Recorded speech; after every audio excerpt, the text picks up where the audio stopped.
ॐ भूर्भुवः स्वः तत्सवितुर्वरेण्यं भर्गो देवस्य धीमहि धियो यो नः प्रचोदयात्।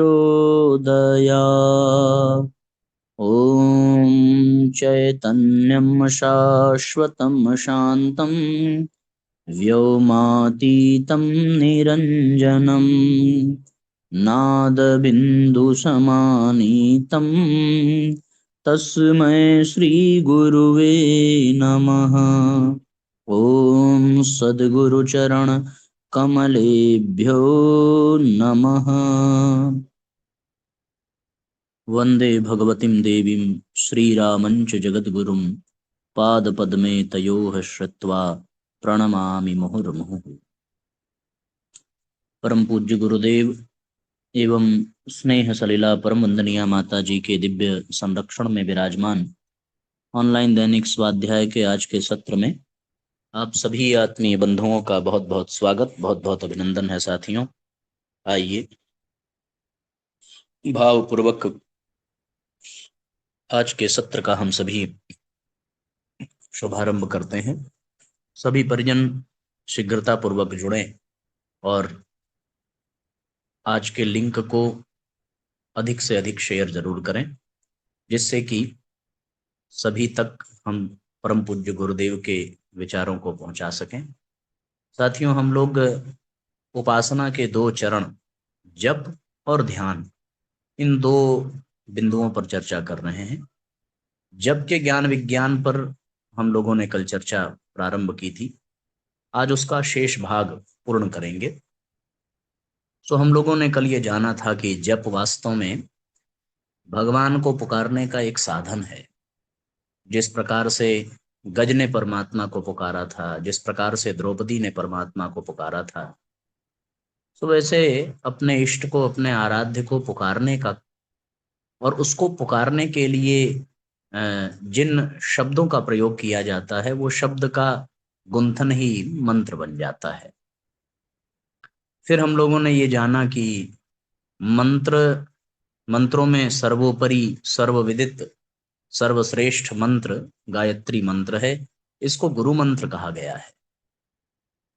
मंत्र का विज्ञान इस आधार पर बना, ध्वनि विज्ञान के आधार पर, ध्वनि के आधार पर मंत्र का प्रभाव पड़ता है। कौन से मंत्र को किस ध्वनि में बोलना है, पढ़ना है, जानना है, ये सब कुछ हम सब लोग कल सुन चुके हैं। उदात्त, अनुदात्त और स्वरित क्रम से किस प्रकार उनका उच्चारण नीचे ऊंचे तथा मध्यवर्ती उतार चढ़ाव के साथ किया जाता है और उसका वैसा प्रभाव पड़ता है। एक चेतनात्मक भाव प्रवाह शब्द के साथ उमड़ करके आता है और वही चेतनात्मक भाव प्रवाह प्रभाव डालता है। ये सारी बातें साथियों हम लोगों ने कल सुनी थी। अब आज उसके आगे की हम लोग चर्चा करते हैं। मंत्र जप की दोहरी प्रतिक्रिया होती है, एक भीतरी दूसरी बाहरी। आग जहां जलती है उस स्थान को गर्म करती है, साथ ही वायुमंडल के ऊष्मा बिखेर कर अपने प्रभाव क्षेत्र को भी गर्मी देती है। जप का ध्वनि प्रवाह समुद्र की गहराई में चलने वाली जल धाराओं की तरह तथा ऊपर आकाश में छितराई हुई उड़ने वाली हवा की परतों की तरह अपनी हलचलें उत्पन्न करता है। उनके कारण शरीर में यत्र तत्र सन्निहित अनेकों चक्रों तथा उपत्तिका ग्रंथियों में विशिष्ट स्तर का शक्ति संचार होता है। लगातार के एक नियमित क्रम से चलने वाली हलचलें ऐसा प्रभाव उत्पन्न करती हैं जिन्हें रहस्यमय ही कहा जा सकता है। पुलों पर सैनिकों को पैरों को मिलाकर चलने से उत्पन्न क्रमबद्ध ध्वनि उत्पन्न करने के लिए इसलिए मना किया जाता है कि इस साधारण सी क्रिया से पुल तोड़ देने वाला असाधारण प्रभाव उत्पन्न हो सकता है। जप लगातार करना पड़ता है और एक ही क्रम में इस प्रक्रिया के परिणामों को विज्ञान की प्रयोगशाला में अधिक अच्छी तरह समझा जा सकता है। 1 टन भारी लोहे का गार्डर किसी छत के बीचों बीच लटका दिया जाए और उस पर 5 ग्राम भारी हल्के से कॉर्क के लगातार आघात करने प्रारंभ कर दिए जाएं, तो कुछ ही समय में वह सारा गार्डर कांपने लगेगा। यह लगातार एक गति से आघात क्रम से उत्पन्न होने वाली शक्ति का चमत्कार है। मंत्र जप यदि विधिवत किया गया है तो उसका परिणाम भी यही होता है। सूक्ष्म शरीर में अवस्थित चक्रों और ग्रंथियों को जप ध्वनि का अनवरत प्रभाव अपने ढंग से प्रभावित करता है और उत्पन्न हुई हलचल उनकी मूर्छना दूर करके जागृति का अभिनव दौर उत्पन्न करती है। ग्रंथि भेदन तथा चक्र जागरण का सत्परिणाम जपकर्ता को प्राप्त होता है। जगे हुए यह दिव्य संस्कार साधक में आत्मबल का नया संचार करते हैं। उसे ऐसा कुछ अपने भीतर जगा उगा प्रतीत होता है जो पहले नहीं था। इन नवीन उपलब्धि के लाभ भी उसे प्रत्यक्ष ही दृष्टिगोचर होते हैं। टाइपराइटर के उदाहरण से इस तथ्य को और भी अच्छी तरह समझा जा सकता है। उंगली से चाबियां दबाई जाती हैं और कागज पर तीलियां गिरकर अक्षर छापने लगती हैं। मुख में लगे उच्चारण में प्रयुक्त होने वाले कलपुर्जों को टाइपराइटर की कुंजियां कह सकते हैं। मंत्रोच्चार उंगली से उन्हें दबाना हुआ।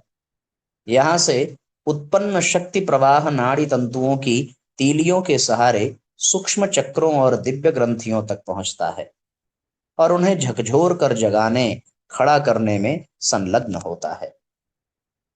अक्षरों का छपना वह उपलब्धि है जो इन जागृत चक्रों द्वारा रहस्यमयी सिद्धियों के रूप में साधक को मिलती है।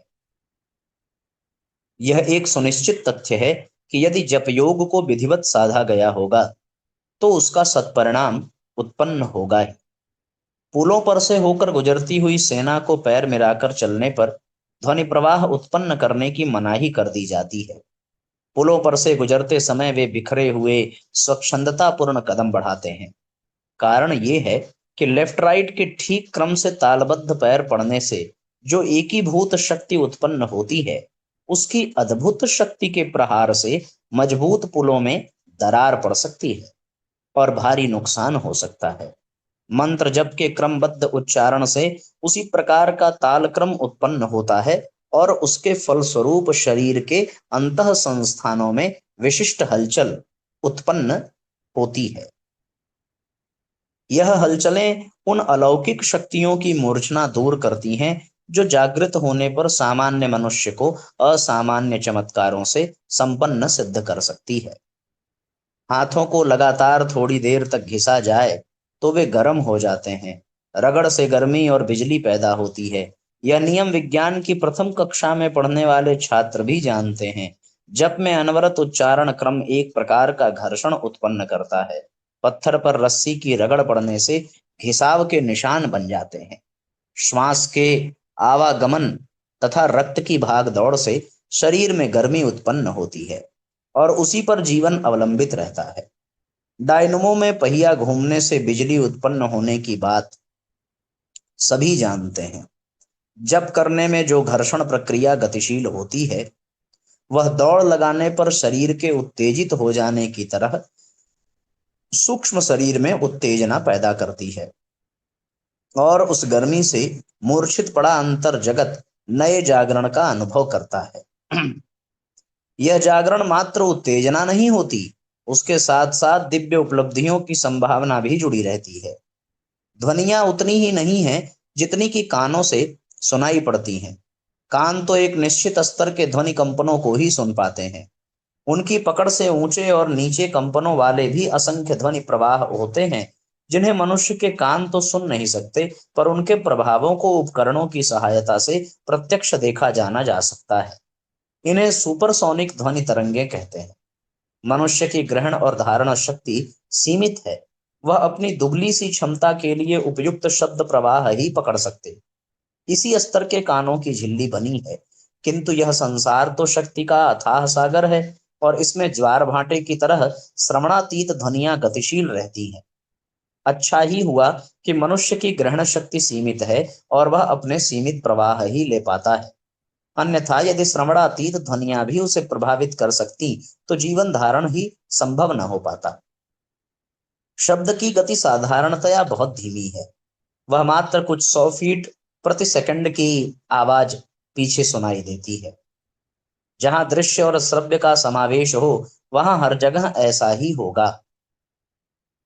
दृश्य पहले दिखेगा और उस घटना के साथ जुड़ी हुई आवाज कान तक पीछे पहुंचेगी। रेडियो प्रसारण में एक छोटी सी आवाज को विश्वव्यापी बना देने और उसे 1,86,000 मील प्रति सेकंड की चाल से चलने योग्य बना देने में इलेक्ट्रोमैग्नेटिक तरंगों का ही चमत्कार है। रेडियो विज्ञानी जानते हैं कि इलेक्ट्रोमैग्नेटिक वेव्स पर साउंड का सुपर कंपोज रिकॉर्ड कर दिया जाता है और वे पलक मारते सारे संसार की परिक्रमा कर लेने जितनी शक्तिशाली बन जाती है।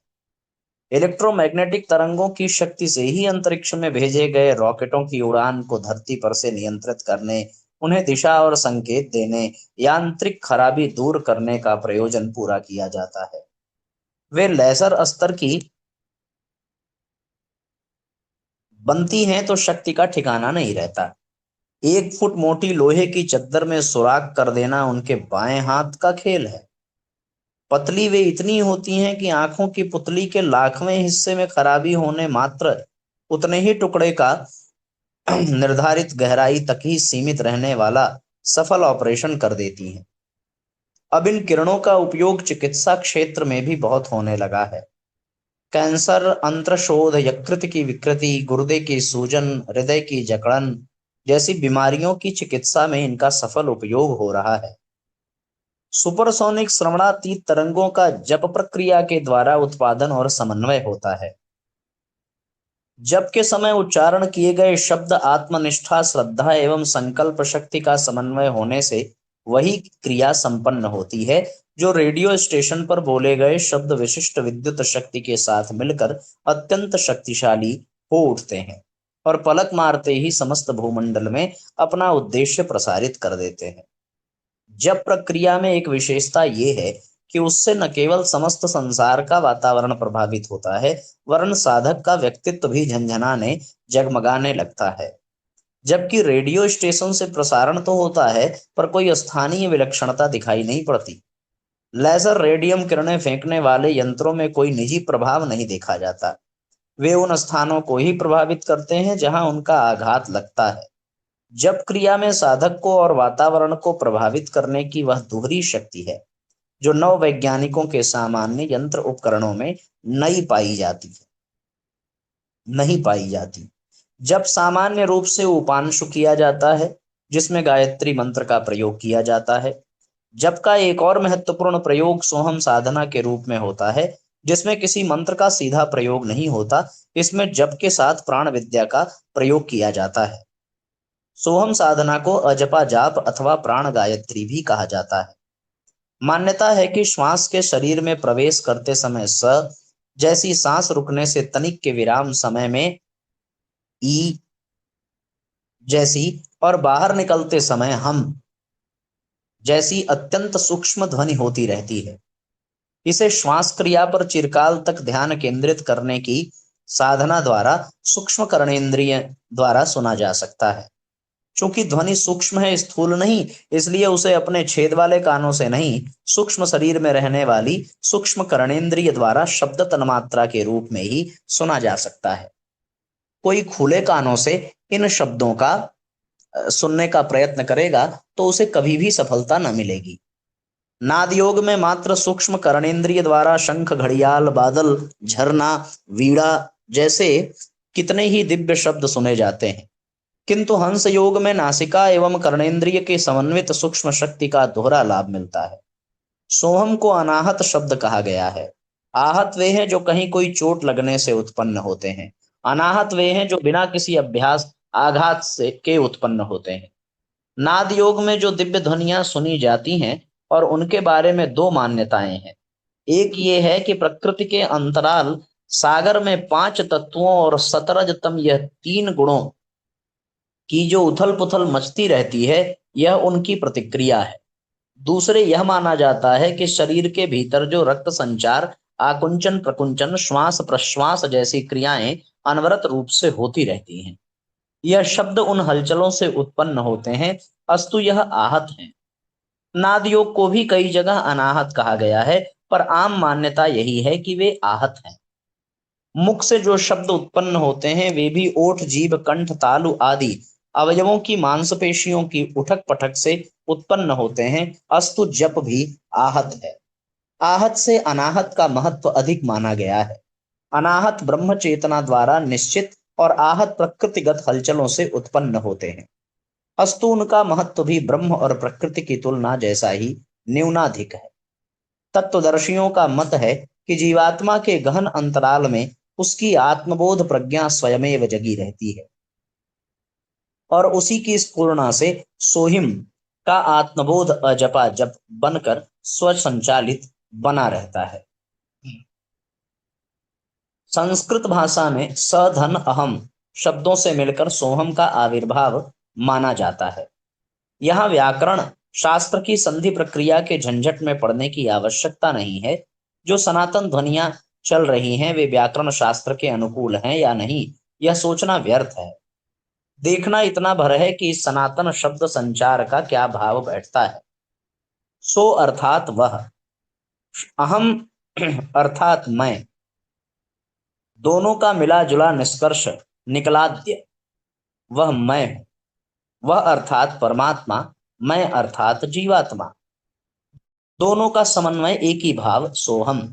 आत्मा और परमात्मा एक है, यह अद्वैत सिद्धांत का समर्थन है।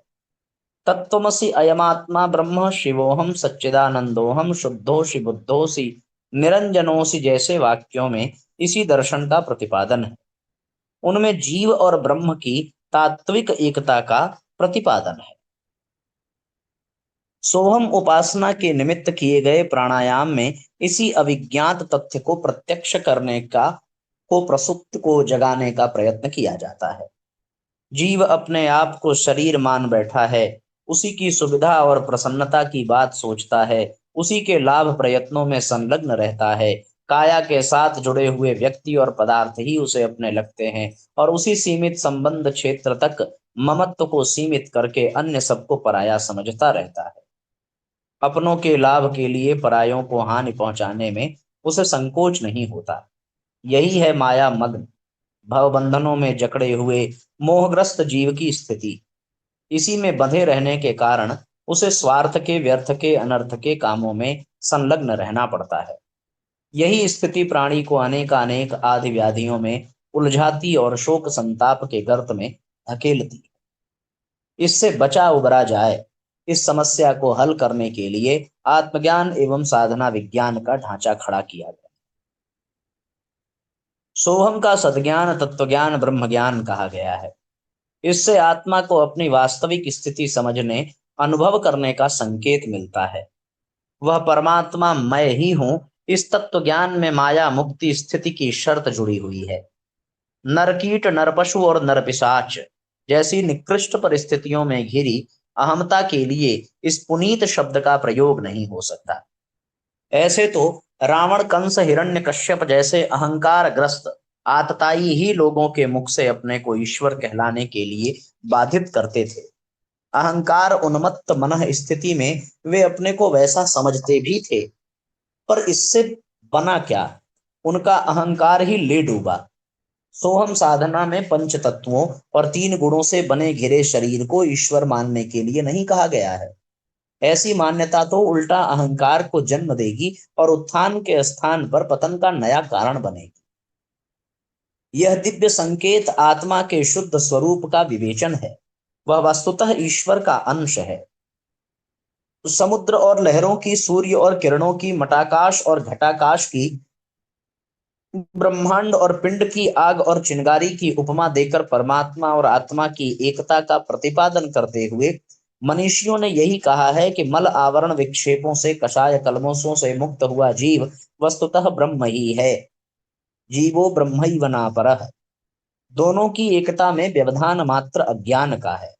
यह अज्ञान ही अहमता के रूप में विकसित होता है और संकीर्ण स्वार्थपरता में निमग्न होकर व्यर्थ चिंतन तथा अनर्थ कार्य में निरत रहकर अपनी दुर्गति अपने हाथों आप बनाता है। साधना का उद्देश्य मन क्षेत्र में भारी कुंठाओं के अतिरिक्त और कुछ नहीं है।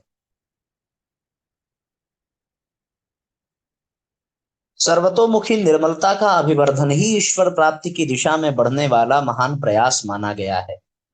सोहम साधना की प्रतिक्रिया यही होनी चाहिए। ईश्वर अंश जीव अविनाशी की उक्ति धर्मशास्त्रों में अनेक स्थानों पर लिखी पाई जाती है और अनेक धर्मोपदेशकों द्वारा आए दिन सुनी जाती है। उसे सामान्य बुद्धि जानती है और मानती भी है, पर इतने भर से बनता कुछ नहीं। यह मान्यता अंतःकरण के गहनतम स्तर की गहराई तक उतरनी चाहिए। गहन आस्था बनकर प्रतिष्ठापित होने वाली श्रद्धा ही अंतः प्रेरणा बनती है और उसी के धकेले हुए मस्तिष्क तथा शरीर रूपी सेवकों को कार्य संलग्न होना पड़ता है। सोहम तत्व ज्ञान यदि अंतरात्मा की प्रखर श्रद्धा के रूप में विकसित हो सके तो उसका परिणाम सुनिश्चित रूप से दिव्य ज्ञान जैसा कायाकल्प बनकर सामने आना चाहिए। तब व्यक्ति को उसी स्तर पर सोचना होगा जिस स्तर पर ईश्वर सोचता है और वही करना होगा जो ईश्वर करता है। एकता की स्थिति में दोनों का स्वरूप भी एक हो जाता है। नाला जब गंगा में मिलता है और बूंद समुद्र में घुलती है तो दोनों का स्वरूप एवं स्तर एक हो जाता है। ब्रह्म भाव से जगा हुआ जीव अपने चिंतन और कर्म क्षेत्र में सुविकसित स्तर का देव मानव ही दृष्टिगोचर होता है। स्पष्ट है कि जप किन्हीं शब्द विशेषों को बोल देना मात्र नहीं है, उसमें वाक शक्ति, चिंतन तथा प्राण एवं भाव शक्ति का भी प्रयोग करना होता है। इस प्रकार किया हुआ जप प्राणवान जीवंत जप कहा जाता है।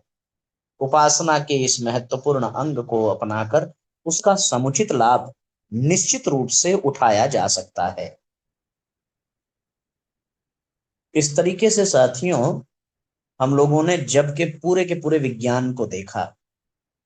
तो कैसा विज्ञान है जप का कि जिसे हम जिसका मंत्र जप कर रहे हैं, जिसे अपना इष्ट समझ रहे हैं, उसके अनुसार चिंतन और कर्म को बनाना, यही जप का उद्देश्य है।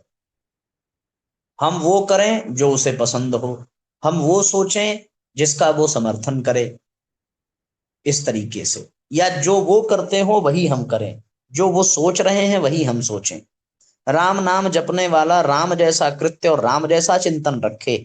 शिव को भजने वाला शिव जैसा कर्म और शिव जैसा चिंतन बनावे, यही जप का उद्देश्य है। अगला बिंदु है ध्यान धारणा की दिव्य शक्ति।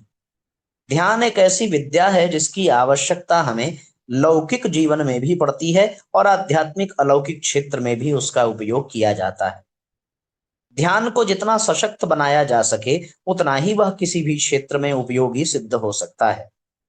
मनुष्य को जो कुछ प्राप्त है उसके ठीक ठीक उपयोग तथा जो प्राप्त करना चाहिए उसके प्रति प्रखरता, दोनों ही दिशाओं में ध्यान बहुत उपयोगी है। उपासना क्षेत्र में भी ध्यान की इन दोनों ही धाराओं का उपयोग किया जाता है। अपने स्वरूप और विभूतियों का बोध तथा अपने लक्ष्य की ओर प्रखरता, दोनों ही प्रयोजनों के लिए ध्यान का प्रयोग किया जाता है। आगे लिखते हैं कि हम अपने स्वरूप ईश्वर के अनुग्रह, जीवन के महत्व एवं लक्ष्य की बात को एक प्रकार से पूरी तरह भुला बैठे हैं। न हमें अपनी सत्ता का ज्ञान है, न ईश्वर का ध्यान है, न लक्ष्य का भान है। अज्ञान अंधकार की भूल भुलैयों में बेतरह भटक रहे हैं। यह भुलक्कड़पन विचित्र है। लोग वस्तुओं को तो अक्सर भूल जाते हैं, सुनी पढ़ी बातों को भूल जाने की घटनाएं भी होती रहती हैं। कभी के परिचित भी विस्मृत होने से अपरिचित बन जाते हैं, पर ऐसा कदाचित ही होता है कि अपने आप को भी भुला दिया जाए। हम अपने को शरीर मात्र मानते हैं, उसी के स्वार्थों को अपना स्वार्थ, उसी की आवश्यकताओं को अपनी आवश्यकता मानते हैं। शरीर और मन, यह दोनों ही साधन जीवन रथ के दो पहिए मात्र हैं, पर घटित कुछ विलक्षण हुआ है। हम आत्मसत्ता को सर्वथा भुला बैठे हैं। यो शरीर और आत्मा की पृथकता की बात कही सुनी तो अक्सर जाती है, पर वैसा भान जीवन में कदाचित ही कभी होता हो। यदि होता भी है तो बहुत ही धुंधला। यदि वस्तु स्थिति समझ ली जाती है और जीव सत्ता तथा उसके उपकरणों की पृथकता का स्वरूप चेतना में उभर आता है, तो आत्मकल्याण की बात प्रमुख बन जाती है और वाहनों के लिए उतना ही ध्यान दिया जाता है जितना कि उनके लिए आवश्यक था। आज तो हम नंगे फिर रहे हैं और वाहनों को स्वर्ण आभूषणों से सजा रहे हैं। हम भूखे मर रहे हैं और वाहनों को घी पिलाया जा रहा है। हमसे मतलब है आत्मा और वाहन से मतलब है शरीर और मन। स्वामी सेवकों की सेवकाई में लगा है और अपने उत्तरदायित्वों को सर्वथा भुला बैठा है। यही विचित्र स्थिति है। वस्तुतः अपने आपे को हम खो बैठे हैं। आध्यात्मिक ध्यान का उद्देश्य है अपने स्वरूप और लक्ष्य की विस्मृति के कारण उत्पन्न वर्तमान विपन्नता से छुटकारा पाना। एक बच्चा घर से चला ननिहाल के लिए, रास्ते में मेला पड़ा और उसी में रम गया। वहां के दृश्यों में इतना रम गया कि अपने घर तथा गंतव्य को ही नहीं, अपना पता भी भूल गया। यह कथा बड़ी अटपटी लगेगी, पर है 16 आने सच, और वो हम सब पर लागू होती है। अपना नाम, पता, परिचय पत्र, टिकट आदि सब कुछ गंवा देने पर हम असमंजस भरी स्थिति में खड़े हैं कि आखिर हम हैं कौन, कहां से आए, कहां जाना था। स्थिति विचित्र है, इसे न स्वीकार करते बनता है और न अस्वीकार करते। स्वीकार करना इसलिए कठिन है कि हम पागल नहीं, अच्छे खासे समझदार हैं। सारे कारोबार चलाते हैं, फिर आत्मविस्मृति कहां हुए। अस्वीकार करना भी कठिन है, क्योंकि वस्तुतः हम ईश्वर के अंश हैं, महान मनुष्य जन्म के उपलब्ध करता हैं तथा परमात्मा को प्राप्त करने तक घोर अशांति की स्थिति में पड़े रहने की बात को भी जानते हैं। साथ ही यह भी स्पष्ट है कि जो होना चाहिए वो नहीं हो रहा है और जो करना चाहिए वो कर भी नहीं रहे हैं। यही अंतर्द्वंद उभरकर जीवन के प्रत्येक क्षेत्र में छाया रहता है और हमें निरंतर घोर अशांति अनुभव होती है। जीवन का लक्ष्य पूर्णता प्राप्त करना है। यह पूर्णता ईश्वरीय स्तर की ही हो सकती है। आत्मा को परमात्मा बनाने के लिए उस लक्ष्य पर ध्यान को एकाग्र करना आवश्यक है। महत्वपूर्ण इमारतें बनाने से पूर्व उनके नक्शे छापे एवं मॉडल बनाए जाते हैं। इंजीनियर कारीगर उसी को देख देख करके अपना निर्माण कार्य चलाते हैं और समयानुसार इमारत बनकर तैयार हो जाती है। भगवान का स्वरूप और गुणकर्म स्वभाव कैसा हो, इसकी ध्यान प्रतिमा विनिर्मित की जाती है और फिर उसके साथ समीपता, एकता, तादात्म्यता स्थापित करते हुए उसी स्तर का बनने के लिए प्रयत्न किया जाता है। ध्यान प्रक्रिया का यही स्वरूप है। व्यक्तिगत जीवन में कितने ही व्याकुल विचलित कर देने वाले ऐसे प्रसंग आते हैं जो मन स्थिति को उद्विग्न करके रख देते हैं। इन आवेश ग्रस्त क्षणों में मनुष्य संतुलन खो बैठता है। न सोचने योग्य सोचता है, न कहने योग्य कहता है, न करने योग्य करता है। गलती आखिर गलती ही रहती है और उसके दुष्परिणाम भी निश्चित रूप से होते हैं। इसीलिए कहा जाता है कि मुसीबत अकेली नहीं आती, अपने साथ विपत्तियों का नया परिवार समेट कर लाती है। इस कथन में सच्चाई इसलिए है कि जिन कारणों से मानसिक संतुलन बिगड़ा था, उनकी हानि तो प्रत्यक्ष ही थी। हानि न होती तो उद्वेग क्यों होता। अब उद्वेग के कारण जो असंगत चिंतन, कथन और क्रियाकलाप आरंभ हुआ, उसने अन्यान्य कितनी ही नई समस्याएं उत्पन्न करके रख दी। कई बार तो उद्विग्नता शारीरिक मानसिक अस्वस्थता उत्पन्न करने से भी आगे बढ़ जाती है और आत्महत्या अथवा दूसरों की हत्या कर डालने जैसे संकट उत्पन्न कर देती है। असंतुलन को संतुलन में बदलने के लिए ध्यान एकाग्रता के कुशल अभ्यास से बढ़कर और कोई अधिक उपयोगी उपाय हो ही नहीं सकता। कई बार मन क्रोध, शोक, कामुकता, प्रतिशोध, विक्षोभ जैसे उद्योगों में बेतरह फंस जाता है और उस स्थिति में अपना या पराया कुछ भी अनर्थ हो सकता है।